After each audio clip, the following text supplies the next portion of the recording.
তাই সে সেখান থেকে চলে যাচ্ছিল। তখনই তার চোখে পড়ে এক্সিবিশনের একটি আপকামিং রুম।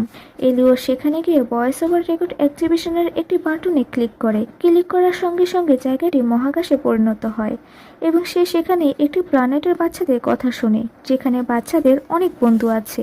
আর অন্যদিকে এলিও অনেক একা। ভয়েস ওভার দিয়ে মূলত এলিয়েনদের সন্ধান করা হচ্ছিল। পরের দিন থেকে এলিও এলিয়েনদের খুঁজতে ব্যস্ত হয়ে যায়। সে যখনই সময় পায় তখনই বিচে চলে যায়, সেখানে নানা রকমের ড্রয়িং করে, রেডিও নিয়ে বসে থাকে, এমনকি টিম গঠন করে পোস্টার ছাপায় কখন এলিয়েনরা তার ডাকে সাড়া দেবে। কিন্তু এসব করেও কোনো লাভ হয়নি। একদিন তার পোস্টার দেখে বায়াস নামের একজন ছেলে তার কাছে রেডিও নিয়ে আসে। এসে দেখে এলিও একাই মাথায় টুপি পরে রেডিও নিয়ে বসে আছে। তখন বায়াস জিজ্ঞাসা করে, তুমি যে রেডিও ক্লাব খুলেছো, বাকিরা কোথায়? এলিও তাকে মিথ্যা বলে জানায় সবাই অ্যামনেসিয়া রোগে ভুগছে, তাই তারা আসেনি, তুমি তোমার রেডিও দাও। বায়াস তাকে রেডিও দিলে সেই রেডিও থেকে এলিয়েনদের সিগন্যাল খুঁজে। তখনই চলে আসে বায়াসের এক বন্ধু।